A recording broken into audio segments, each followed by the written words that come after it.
battle maps. We will have the return of Ground War, but we've got a new large-scale mode that you've alluded to, right? Let's talk Invasion. So Invasion is it's a big war map. It's Big War TDM, or we affectionately call it the shipment of Ground War. It's 20v20 players, but there's also 20 AI on each team.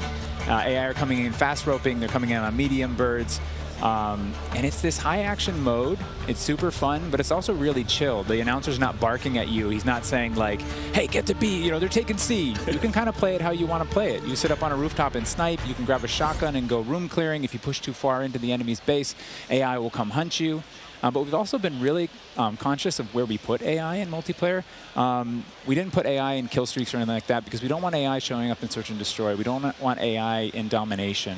This mode, though, however, was built for AI, and it's a super fun mode. Can't wait for people to try it. Kind of a funny aside, we took the name Ground War from a playlist in MWII, and that was just large-scale TDM and DOM. And we kind of did the DOM in the last game, and now we're able to add kind of the sandbox TDM, and so we're kind of completing the cycle of that that old playlist. Yeah. Well, this large-scale stuff looks amazing. This looks so awesome. And okay, so what about the new 6v6 modes? Let's keep dialing it in closer and closer. Steph, what have we got? Yeah, so we also have 2 new 6v6 modes that you're going to be seeing here played today, and they will be in beta in Prisoner Rescue and Knockout. Prisoner Rescue. Okay, let's go into Prisoner Rescue first, Joe. So Prisoner Rescue is an attack and defend mode. It's a round-based mode.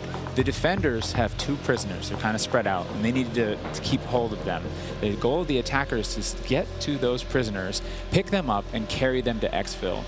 When you pick them up, you enter what's called a wounded carry, where they're up on your shoulders and you can't use your primary weapons. Instead, you have to use a pistol if you brought it, or you're just stuck with fists. But the way that we give the attackers an advantage once they grab that prisoner is they get a radar sweep for their team, so they can call out where the defenders are. And the objective icon over the prisoner goes away as soon as they scoop them up. So now the defenders have to basically rotate back to the exfil and set up defensive positions. And it's this heart-pounding, adrenaline-pushing like mode once you grab that prisoner and try and get them out. Yeah, that hero run to the exfil is definitely big S&D energy in this mode, which resonates with me in my time in esports. So this is my personal favorite of the new ones, and also sort of the strategic revives that happen. There is a revive mechanic, and so you are able to pick up your teammates, and I've seen some pretty wild comebacks in our playtest so far. It was a lot of fun. We got to play a tiny bit yesterday. It was amazing. Incredibly fun, and I know the community is going to love diving into it over the next week. Okay, I can hardly believe that there's actually a lot more content to get through, but there's one more thing I have to bring up. I have the honor of officially announcing that third-person view is finally coming to Modern Warfare 2. What are the details behind this one? We got a little teaser of it on stage from Patro, but what are the details? Yeah, you saw a little hint of it in the trailer, too. It's been a pet project for us, right? We've always wanted to do third-person, and all while we're working on all this other stuff, we've been kind of lifting up and doing third person in each mode. And the cool thing is that it's a modifier on our game, right? We can just turn on third person. In the beta, we're playing it in Hardpoint, but we want to try it post-launch in S&D. We want to try it in VR.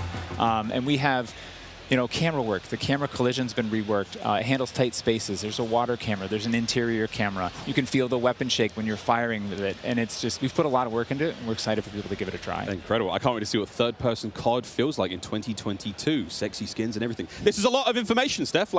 There's a ton here. I tried to warn you. We're delivering a lot of new features for you guys to try out ahead of release. And I said we were going to be bold with this beta, and we are, but there's even more to come at launch. So this is just a taste. How is this just a taste? How can there be even more? I mean, we haven't even got to Warzone yet. We're not even okay, so what about this year's third mode? So I'm happy to say that Special Ops will return as our third mode, and will be focused on 2-player missions, asymmetrical in game design. So think 1 player on air support, 1 player on the ground. And I think the OG fans will be really excited because we've looked at, some of the iconic Modern Warfare missions like Overwatch, and really tried to implement some of those themes into the design. So we'll be talking more about Special Ops in the months to come. Steph, you're saying I should be looking now for a Special Ops partner? Sitting right next to you.